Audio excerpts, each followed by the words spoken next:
Yang pertama, ya jangan bangun opini yang tidak punya.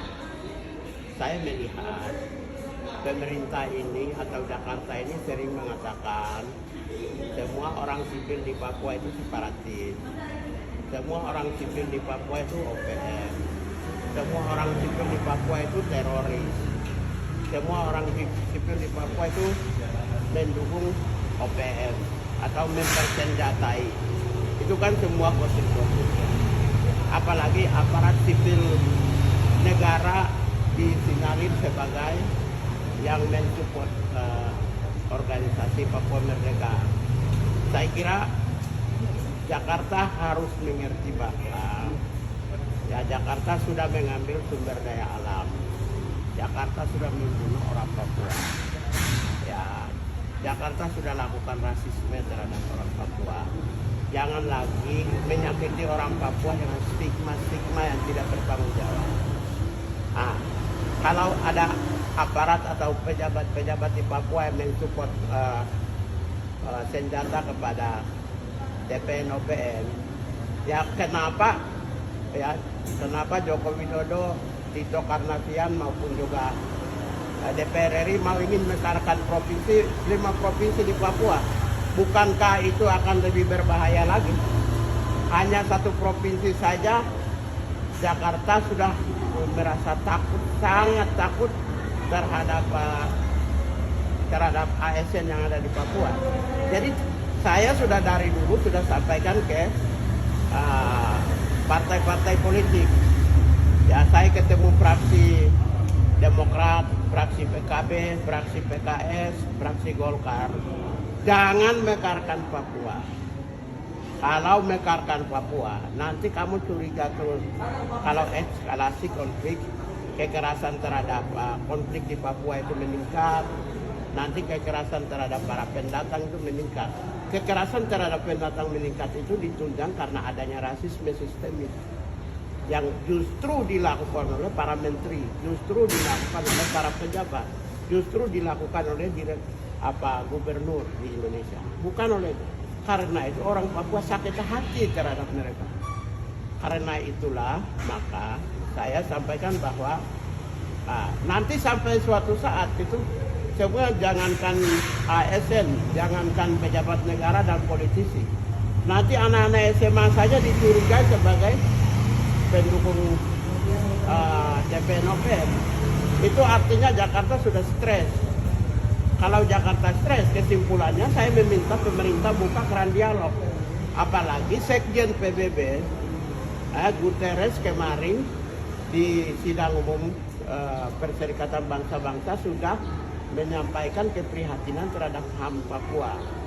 Negara-negara lain juga sudah mendukung, menyatakan sikap dukungan. Berarti kan apa yang Mahfud MD mengatakan tidak ada negara yang mendukung Papua menjadi salah kan, terbantahkan dengan pernyataan dari Sekjen PBB maupun negara-negara seperti Vanuatu, Papua Nugini dan lain. Lalu Pak, senjatanya sendiri mereka dapat dari mana Pak? Saya tidak tahu, tanya aja. Mana saya tahu senjata dari mana? Nah, pasti begini, pasti semua orang di dunia yang melakukan perlawanan untuk mencari kebenaran dan keadilan. Soal senjata itu kapan saja orang bisa dapat. Anda melihat negara-negara di Timur Tengah dengan kelompok-kelompok. Anda melihat Moro ya di Filipina. Anda melihat Jala, Patani, Naratiwati, Thailand Selatan. Anda juga melihat di Myanmar Selatan semua. Mereka senjatanya dari mana? Jadi jangan hanya melihat Papua aja, bahwa semua wilayah yang konflik untuk mendapatkan senjata itu bisa saja. Karena itu jangan apple to apple ke Papua. Semua negara-negara Timur Tengah, elemen-elemen yang memperjuangkan keadilan, saya pakai keadilannya, saya tidak mau pakai bahasa yang agak keras.